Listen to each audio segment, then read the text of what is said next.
ರಾಜ್ಯ ಸರ್ಕಾರ ಮಹಿಳಾ ಸಬಲೀಕರಣಕ್ಕಾಗಿ ರಾಷ್ಟ್ರೀಯ ಗ್ರಾಮೀಣ ಜೀವನೋಪಾಯ ಸೇರಿದಂತೆ ಹಲವಾರು ಯೋಜನೆಗಳನ್ನು ಜಾರಿಗೆ ತಂದಿದ್ದು ಮಹಿಳೆಯರು ಇದರ ಸದುಪಯೋಗ ಪಡೆದುಕೊಳ್ಳಬೇಕು ಎಂದು ತಾಲೂಕು ಪಂಚಾಯಿತಿ ಕಾರ್ಯನಿರ್ವಹಣಾಧಿಕಾರಿ ಶಶಿಧರ್ ಕಿವಿಮಾತು ಹೇಳಿದ್ದಾರೆ. ನಗರದ ತಾಲೂಕು ಪಂಚಾಯತ್ ಸಭಾಂಗಣದಲ್ಲಿ ಸಂಜೀವಿನಿ ಗ್ರಾಮ ಪಂಚಾಯಿತಿ ಮಟ್ಟದ ಒಕ್ಕೂಟದ ಸದಸ್ಯರಿಗೆ ಆಯೋಜಿಸಿದ್ದ ಲಿಂಗತ್ವ ದೌರ್ಜನ್ಯ ಕುರಿತು ಪರಿವರ್ತನೆಯ ಹೆಜ್ಜೆ ಕಾರ್ಯಾಗಾರದಲ್ಲಿ ಮಾತನಾಡಿದರು. ಕೊರತೆ ಏನಿದೆ ಶಾಲೆಯ ಗೈರು ಹಾಜರಿ. ಮಕ್ಕಳು ದಿನನಿತ್ಯ ಶಾಲೆಗೆ ಬರೋದಿಲ್ಲ. ಗೈರು ಹಾಜರಿ ಆಗೋದ್ರಿಂದ ಅನೇಕ ತೊಂದರೆಗಳಾಗ್ತವೆ. ಅವರಿಗೆ ಮನೆಯಲ್ಲಿ ಏನೋ ಕೆಲಸ ಹೇಳ್ಬೋದು ಅಥವಾ ಬೇರೆ ಇನ್ನೇನಾದರೂ ಮಾಡ್ಬೋದು. ಆದರೆ ಗೈರು ಹಾಜರಿ ತಪ್ಪಿಸ್ಬೇಕಾಗಿದ್ರೆ ಅವರಿಗೆ ಸೂಕ್ತವಾದಂಥ ಮಾರ್ಗದರ್ಶನ, ಸಲಹೆ, ಒಂದು ಆತ್ಮವಿಶ್ವಾಸ ತುಂಬುವಂಥದ್ದು ಮತ್ತು ಕಲಿಕೆಯ ಬಗ್ಗೆ ಆಸಕ್ತಿ ಮೂಡಿಸುವಂಥದ್ದು, ಅದರ ಜೊತೆ ಕೈ ಜೋಡಿಸಿದ್ರೆ ಇನ್ನೂ ಹೆಚ್ಚಿನ ಪ್ರಮಾಣದಲ್ಲಿ ಅವ್ರಿಗೆ ಅನುಕೂಲ ಆಗುತ್ತೆ ಅಂತ ಹೇಳ್ತಾ, ನಿಮ್ಮ ಒಂದು ಸೇವೆ ಖಂಡಿತ ತುಂಬ ಅಮೂಲ್ಯವಾದದ್ದು. ಇದನ್ನು ತಾವೆಲ್ಲರೂ ಸಹ ನೀವೆಲ್ಲರೂ ಸೇರಿ ಉತ್ತಮವಾಗಿ ಮಾಡೋಣ. ನಿಮ್ಮೆಲ್ಲರ ಸಹಕಾರ ಇರಲಿ. ಧನ್ಯವಾದಗಳು.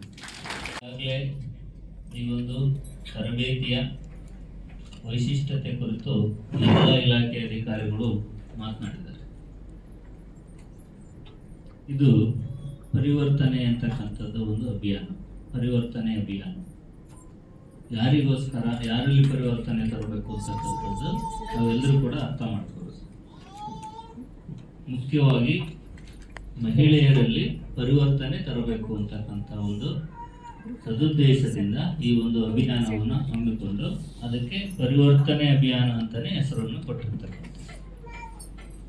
ತಾವೆಲ್ಲರೂ ಹೆಣ್ಣು ಮಕ್ಕಳಿದ್ದೀರಿ, ನಿಮಗೆ ಯಾಕೆ ತರಬೇತಿ ಕೊಡಬೇಕು, ನಿಮ್ಮಿಂದನೇ ಏನು ಸಾಧ್ಯ ಅಂತಕ್ಕಂಥದ್ದನ್ನು ಸರ್ಕಾರಗಳು ಅರ್ಥ ಮಾಡಿಕೊಂಡು ನಿಮಗೆ ಜವಾಬ್ದಾರಿಯನ್ನು ನೀಡಿರ್ತಕ್ಕಂಥದ್ದು.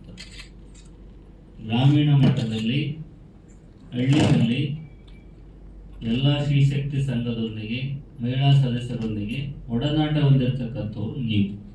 ಹಾಗಾಗಿ ಆ ಮಹಿಳೆಯರಲ್ಲಿ ಏನೆಲ್ಲ ಸಮಸ್ಯೆಗಳಿದೆ, ಸಂವಿಧಾನಬದ್ಧವಾಗಿ ಆ ಮಹಿಳೆಯರಿಗೆ ಏನೆಲ್ಲ ಹಕ್ಕುಗಳಿದೆ, ಸರ್ಕಾರದಿಂದ ಅವರಿಗೆ ಏನೆಲ್ಲ ಸವಲತ್ತುಗಳು ಇದೆ, ಆ ಎಲ್ಲ ಮಾಹಿತಿಯನ್ನು ಈ ಕಾರ್ಯಕ್ರಮದಲ್ಲಿ ಬಿಇಒ ಕೆಎಸ್ ಸುರೇಶ್, ಶಿಶು ಅಭಿವೃದ್ಧಿ ಅಧಿಕಾರಿ ಹರಿಪ್ರಸಾದ್ ಮಾತನಾಡಿದರು. ಈ ಕಾರ್ಯಕ್ರಮದಲ್ಲಿ ಕಾರ್ಮಿಕ ನಿರೀಕ್ಷಕಿ ಕುಸುಮ, ಸಮಾಜ ಕಲ್ಯಾಣ ಇಲಾಖೆ ಸಂಜೀವಿನಿ ಯೋಜನೆಯ ಸಿಬ್ಬಂದಿಗಳು ಇತರರು ಹಾಜರಿದ್ದರು. ಗರ್ಭಾವಸ್ಥೆಯಲ್ಲಿ ಇರೋದ್ರಿಂದ ಹಿಡಿದು ಸಾಯೋ ತನಕ ಕಾನೂನುಗಳಿದೆ, ನಿಯಮಗಳು ಇದೆ. ಒಂದು ಹೆಣ್ಣು ಗರ್ಭಾವಸ್ಥೆ ಧರಿಸಿದ ನಂತರ ಅದು ಗರ್ಭದಲ್ಲಿ